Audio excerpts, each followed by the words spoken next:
Good morning, everybody. How are you? How's everybody? Just checking all the all the inputs here, and yeah, just seeing what the what's going to come up. I've got all the different little recorders here happening, and yeah, it's so weird. Some of them will bring me up live, and some of them won't. So anyway, hi Monique, it's happy Tuesday.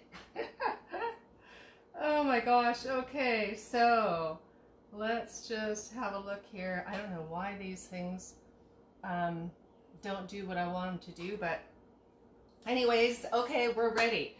So I did give a little bit of a heads up yesterday about that we would be doing like a baked beans kind of thing, and a couple other things. And so I just want to see something here. No, it doesn't work.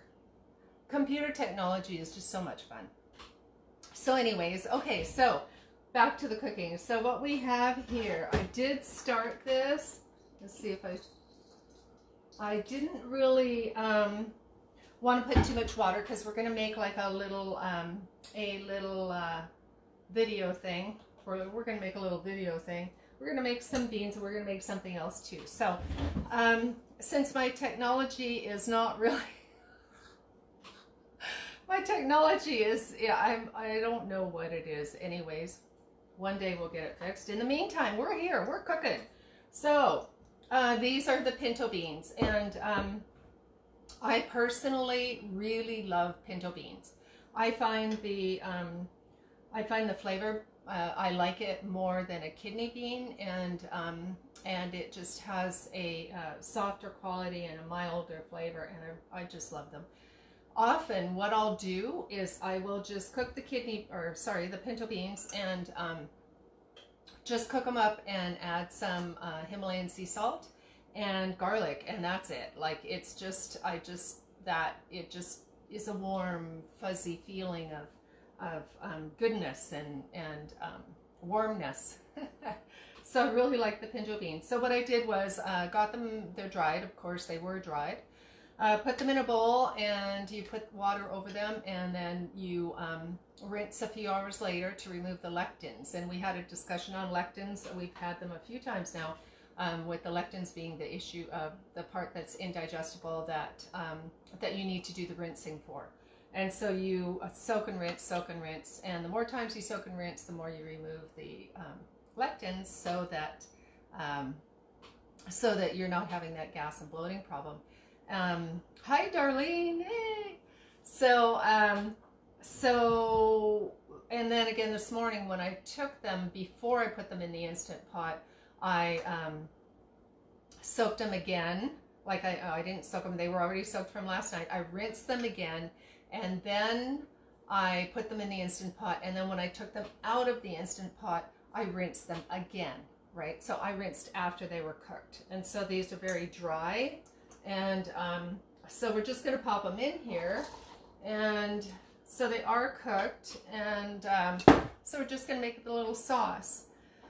Yes, absolutely, Monique, for sure. And that's what I do them in an Instant Pot. And if you don't have an Instant Pot, the whole idea is apparently with the lectins is that the faster you cook them, the less it takes the lectins out more. And I did a whole study on that a while back. And so the idea is rinse. I mean, everybody knows rinse and rinse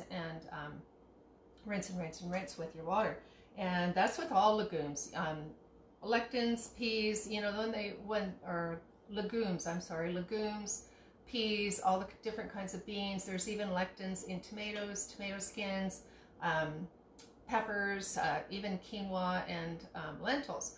But the thing is, if you're really having a problem with lectins, then you're really having a problem with digestion. And so the issue is with being that sensitive in your digestion.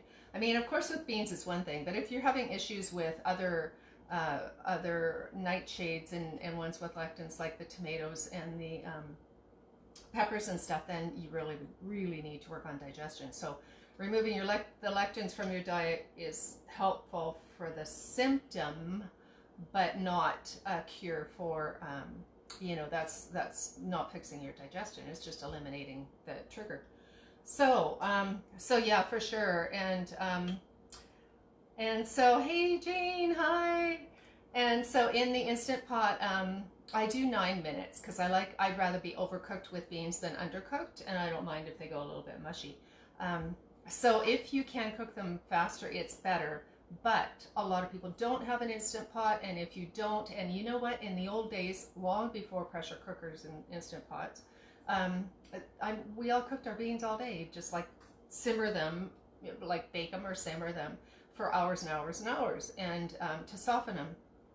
So for people that don't have those kind of conveniences, it's cook them the old-fashioned way like you did, but the key is soak, rinse, soak, rinse, soak, rinse. And if you can do that, you know, 4 to 6 times, then you've done almost the same as what you have if you could cook them in a pressure cooker or Instant Pot. But definitely they are saying the faster they're cooked, the less the lectins tend to have an issue. But anyway, so that's lectins. There's a whole nother video if you want to find it. It's fairly curious because it was very complicated. Anyways, so we have the beans in here. We are going to start adding our goodies. I want to make this, last time we did molasses beans, and so we're going to switch it up a little bit here with, yeah, true, if you don't have an Instant Pot, run out and get one. Well, that's, yeah, I mean, I totally agree, but some people just don't have the money to do that. But you can find them sometimes secondhand. Anyway, we're going to add a little bit of tomato paste to this. So we're going to have some secret ingredients here. Not secret ingredients, but different ingredients. For last time we did molasses beans, and I used to work at a restaurant, and it specialized in baked beans. And so part of the recipe, I didn't get the whole recipe because it was a secret recipe, but what it tasted like to me was they had added tomato paste. Now if you wanted to, you could add ketchup. The other thing is a little bit of apple cider vinegar, and I don't want it to overpower, so I'm just going to add a tablespoon. And these beans are already cooked, so we're not really even going to be heating this much, just on low here, just enough to meld the ingredients together. So it's like a tablespoon of apple cider vinegar. We are going to add a tablespoon of the onion granules. So these are dried onion granules. And the onion granules, I've said this before, but in case there's new people here, the onion granules are, when they're dehydrated, they seem to be quite strong. And I know when I was a kid, we used to have that French onion dip, and that was ever so good. It tasted just like these dried onions. And of course I don't buy that anymore, but the onions are it can be very overpowering in a recipe, so if you get some, go easy on them. That's what I'm trying to say. And the garlic granules, of course, you can just do lots and lots, because the garlic granules just make everything taste even better than they did. So the garlic granules, they soften into like little chunks, and they add a roasted garlic taste. So they're really, really quite lovely, but they are different than your, oh, I'm sorry, those weren't granules, those are minced. This is granules. This is minced garlic. So the minced garlic is more like roasted, has that deeper flavor, and then the granules, this isn't a powder, it's not a salt, it's a granules, has just the garlic flavor, like a fresh garlic. And I can't wait for my garlic to come, because I ran out, and I really haven't gone shopping much. And so, so kind of making do, but the scapes are up. So we're super happy about that. And I actually, yeah, I used my scapes yesterday, but I'm going to get some more because I have more in the garden. I'm so happy. So, okay, back to the thing here. So we are going to add maple syrup, and we're probably going to add quite a bit. Yeah, quite a bit. I'm going to say a quarter of a cup. Does that look like a quarter of a cup? I think so. And you can add more to taste. Always cook to your taste. You know, I'm just giving you examples of what I do, because I'm not a professional cook, and I don't do much for measuring, and I don't follow rules very well. So I just show you what I do, and hopefully it's something that's helpful and fun and interesting and yummy. Yummy is important. Okay, so we are going to add some Bragg's that say fermented type soy sauce. In case you're not familiar with Bragg's, they have some really awesome products, and I really like the coconut nectar is good. So I'm going to add this a little more carefully because it does add a saltier content. So I'm going to say 1/8 of a cup. It felt like an 1/8 of a cup. And the molasses, this is an organic molasses, and you know how they say slower than molasses, but this one actually pours pretty good. So I really do want a pretty good molasses flavor to this. So I'm going to go with, that actually looked like 1/3 of a cup, and I think that might have been a little too much. So to balance things out, I'm going to add more maple syrup. Woohoo! Okay, because the molasses can overpower, although I do want them to taste like a black bean. So again, you're going to taste this, and you're going to go through and add or adjust. Okay, so we're always going to be adding a little bit of whatever, either a Himalayan sea salt or Celtic sea salt. This one's Celtic, so I'm going to add this, and it's a very mild, because it's Celtic, it's very mineral tasting, and so it's not super salty. So you can use quite a bit, and it doesn't have that salty taste. So the other thing I'm going to add is just a little bit of cinnamon to it to change it up a bit. And okay, what else I got here? Oh, that's for something else. Okay, so we did that. Oh, a little bit of coconut oil, and gives it a little bit of shine. I often don't use oil in my cooking, but you know, it just looks so much more appetizing when it has a little bit of shine to it. So yeah, so I'm just going to heat this up enough to melt things and get it to meld together.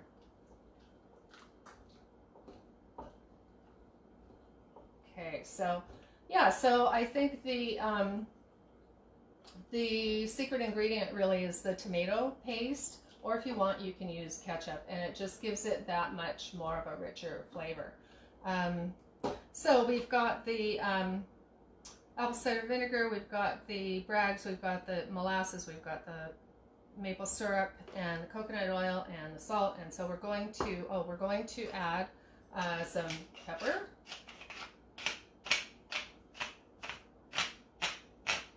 And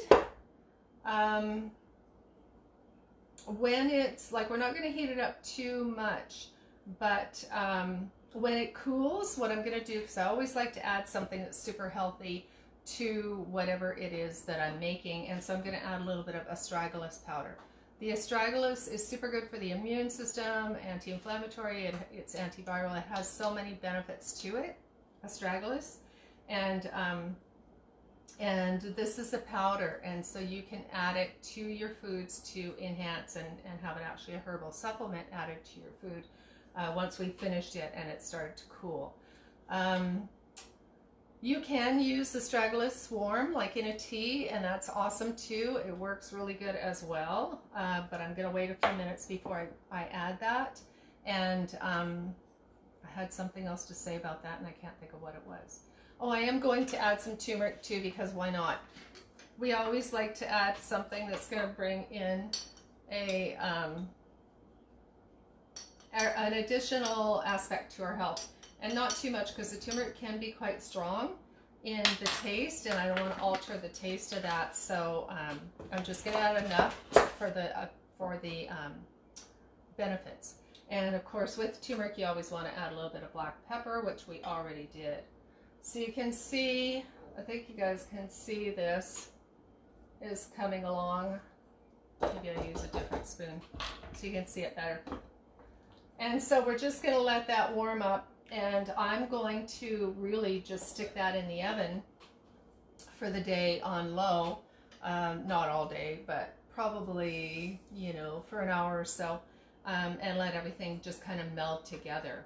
So so there you have it. So that's super easy. Oh, the other ingredient, I knew there was something. I was like, oh, ding, ding, ding, ding, ding. Where are the little angels to tell me what I'm missing? Sometimes I do that, you know, after we finish the video, I go, oh, I forgot it, and it was sitting right there. Anyways, I'm starting to kind of fall in love with this stuff, and it's the Better Than Bacon. It's actually made of pinto beans as well. So it's the pinto beans, bacon flavored pinto beans. And that is an Epicure product, and I am really enjoying it. If you want some Epicure products, a friend of mine sells it, so just message me for the details. And the other thing I was going to say about pinto beans too, all the beans are similar, but a little bit different. And so, so the pinto beans, all beans work with cholesterol, and the reason they do that is because of the fiber, and of course they've got protein. Pretty much everybody knows that, and so the fiber reduces cholesterol. So that's what, you know. We don't hear too much about it anymore, but for a few years there, they're really all the commercials were talking about fiber reducing cholesterol. So the fiber doesn't get into your blood to reduce your cholesterol. The fiber bulks up through the intestinal tract, and it helps to carry away the waste, and it has the sort of an absorbing ability to be able to absorb all the toxins and all the waste and all of the things that we especially if you have bowel issues and you're not going regularly, things start to build up, and so the tissues become more sluggish, and there becomes a lot of toxicity and all that kind of thing. And so when the colon's not moving properly, things become more of a toxic environment. And I don't want to get into it too much because I have a whole lecture on that. But so I'm going to try and keep it light here. So anyways, the fiber pretty much goes through the intestinal tract, pulling everything with it that doesn't belong. And so we need lots of fiber. And so the fiber, basically what it's doing is it is pulling the drain on the bathtub. So your whole intestinal tract, small intestine, large intestine, all has all the stuff, and it's gathering all the toxins and all the waste, and it's doing a lot of many other things too. But basically, if it cannot move, if it's not moving nicely, you know, like kind of like a baby, meal in, meal out, you know, and I honestly don't know anybody that does that, an adult. But that's kind of the theory, you know, sort of, you know, so, but basically, if you pull the plug on the bathtub, then everything is able to drain. And so that's what the fiber is doing. The fiber is helping the drains to drain out of your body and to pull all the toxins, all the waste, all the things the things that we're eating that are not healthy, the things that we're doing that are not healthy, that we aren't drinking enough water, all those kinds of things. And so the fiber is super, super important, and that's how it reduces cholesterol. Boy, did I make that story long.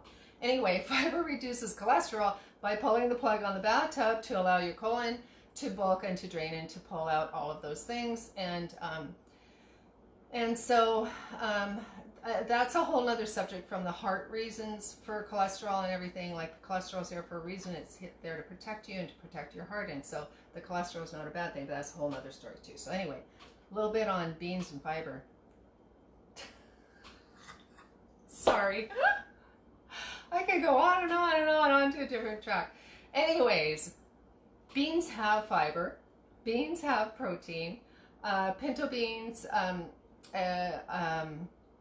it specifically do have an effect on cholesterol, those specific ones. Let me think about this. I think they've got like, they've got all kinds of vitamins and minerals and things like that. B vitamins, iron, of course, for sure. Folate, I think, is one of the things. And so they have a lot in them. They're not just a protein fiber. Like, they are a powerhouse. And so I encourage you during this time that, you know, I know people are feeling a lot more comfortable and relaxed well, not really. When you think about it, we're really not. We're trying to be. We're trying to be feeling comfortable, relaxed at this time. And, but those little nigglies in the back of your mind, we don't know what's going to happen. I don't think we do. And so go out and buy a big bag of dried beans. You can get a great big bag, 25-pound bag. They sell them at Healthy Habits. They sell them, Wayne at Vancouver Island Grain and Milling, he sells them in huge bulk, or Healthy Habits, or your local grocery store. Just get some beans. They're dried. It's cheap. They last forever. The shelf life is forever. Well, pretty much forever. I mean, I've had bags of beans for 10 years and they're still pretty good. I think when you go into 15 years, then they get a little where they just really don't cook to tender. But I've had really great luck. I've always done that because I like the flavor better. I mean, sure, it's convenient to have cans of beans in. It's a good idea for emergencies. But if you really want to save money and have a stockpile of food that will last without refrigeration or canning or doing anything to it, beans and rice or legumes, beans of all kinds of legumes are the way to go. So anyway, that's my spiel on the beans. Okay, let's do something else. Let's do my other little thing I want to show you guys. Another thing, this kind of goes back to the herbs from the kitchen. So I was, at the beginning of this Facebook Live, we were working with a lot of herbs that are in the kitchen that you can use to help yourself if you can't get to a doctor, or you're having some sort of problems and there isn't really a medical solution, or nothing that's really working for you, even if you have been to the doctor and it kind of is like, you know, not really giving you the relief that you need. 2 ingredients here you can use, pretty much everybody's got them in their cupboard, and that is chili peppers and cloves. And so these 2 things, you go like this. I'll show you. I just did it. And you make them into an oil. Here, I'll show you that again. Kind of hard to show with the picture. Anyways, it's just chili peppers and cloves. And I put 4, and you simmer it. Just simmer it in the oil, olive oil. So in this particular case, just to make a little bit for you guys to just try it out, so you're not making big batches like I do, you can use 1 cup of olive oil, and then 4 tablespoons of the chili peppers, start with that, and 1 teaspoon of cloves. You can use more cloves if you want. I just not really, I just didn't want it overpowering with the cloves smell. But the cloves are, as most people know, you can chew on a clove for a toothache, right? So they have, I forgot the word, but pain numbing properties.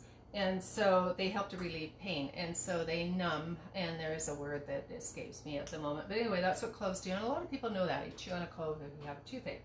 So you can add the cloves, and you can add more if you want.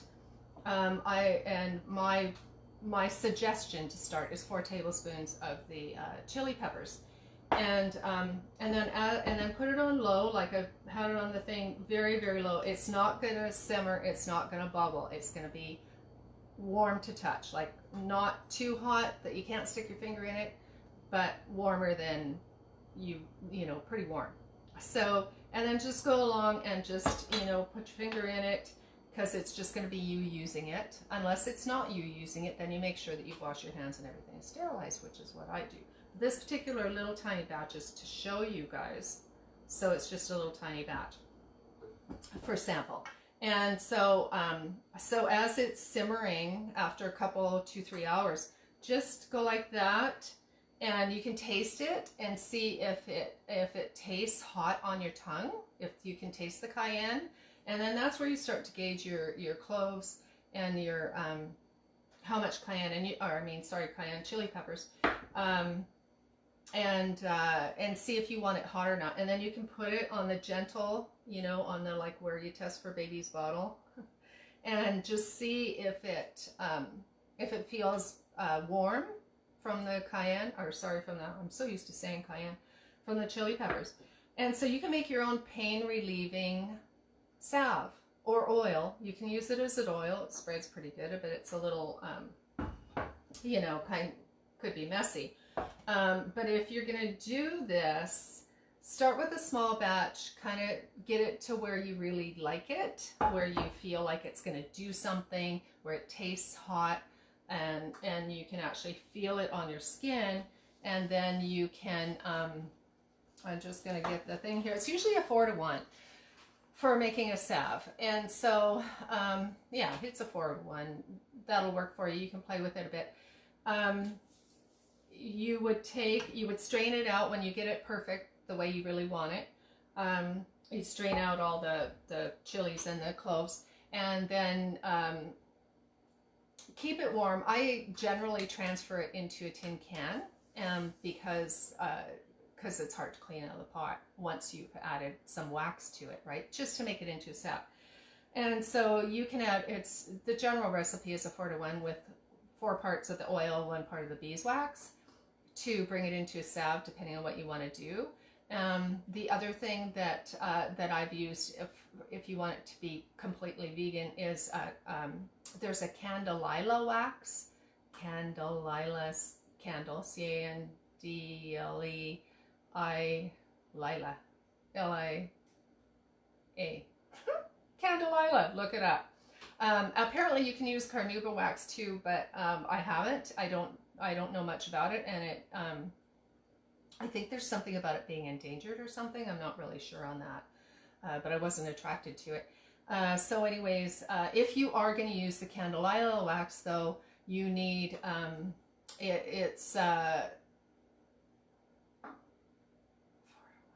okay, it's the ratio is 1 to start with 1 to 6 and 1 to 8, and right, and that would be the oh my god, the 8 would be the oil. So the bigger part's the oil, the little part's the wax, right? So if you're going to use beeswax, it's 4 parts of oil to 1 part beeswax. If you're going to use candelilla, it would be 6 to 8 parts oil to 1 part of the candelilla. Anyways, for most people, they're going to use beeswax, and you can use a shea butter too, or I find shea is a little sticky, and it's got a little, I don't know, a residue. And if you guys have had experience with it, and maybe I'm just using the wrong brand or something, let me know. And then you can use cocoa butter too as a bit of a thickener. So that's that. So this is your homemade pain relieving mix salve, and I mean, you could use it for cooking too, right? You could use it in if you like cloves, you can use it in your recipes as well. So the other thing we're going to do, just clicking along here with time. Oh, we're going to give these a stir. Look, can you see how thick and lovely that looks? Here, I'll toss it around for you. It's beautiful. And it smells amazing now. It's just been on very, very low. Okay, it's just a super simple thing I'm going to do is I'm going to do portobellos tonight, and so what we're going to do is I'm just going to, you know what, I'm going to do this tomorrow. I'll finish this with you tomorrow because I've got the beans and I'm going to make a huge salad because we have such huge lettuce and beautiful greens from the garden. So I'm going to save this for tomorrow. I shouldn't have showed you. Oops. But we'll do, we'll work with that tomorrow.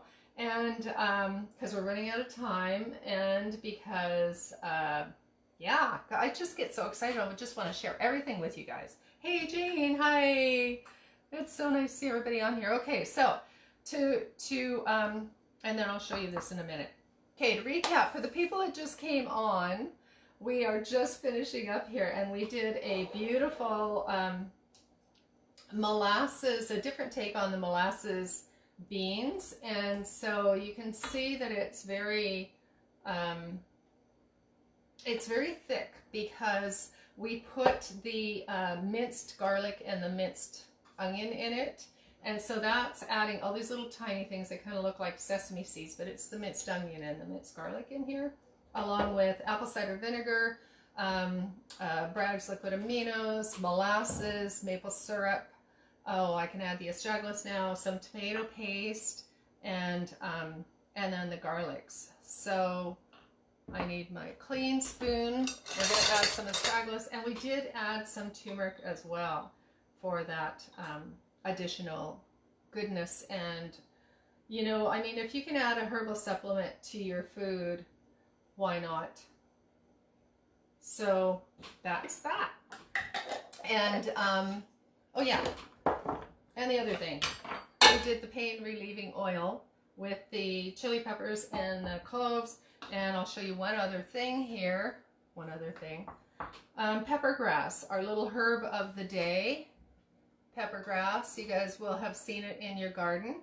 And it's super spicy. Like, people are buying arugula, and which is awesome too, and the different spices. This is like a radishy taste. It's got pepper, and it usually has a long, this one hasn't blossomed yet, but it has a long stem with the little flowers.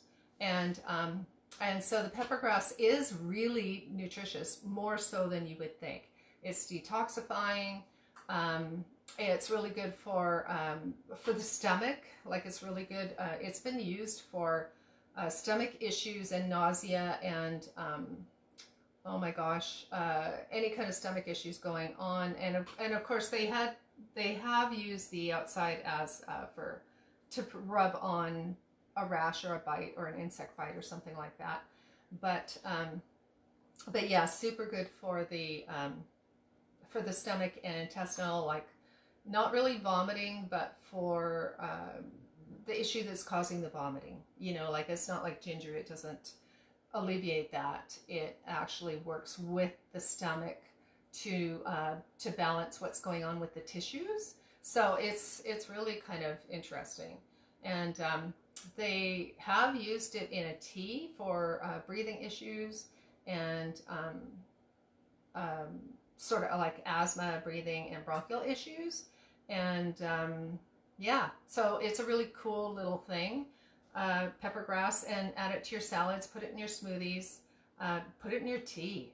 You know, I mean, it doesn't hurt to have extra vitamins, minerals, and nutrition and medicine for your lungs that's natural and is very healing for everything. You know, we're all being affected by the weather, and you know, if you have allergies or anything like that, but just to soothe the mucous membranes of the respiratory tract and the stomach. That's what it does. It soothes those membranes. Anyways, okay. So happy to have you on here. Hi, Cheyenne. Hi, everybody. Okay, so look up peppergrass and eat your weeds. Okay, so we will we'll finish the rest of this stuff tomorrow. See you at 11. I just could go on and on and on. Anyways, lovely hanging out. Thanks for coming. See you tomorrow.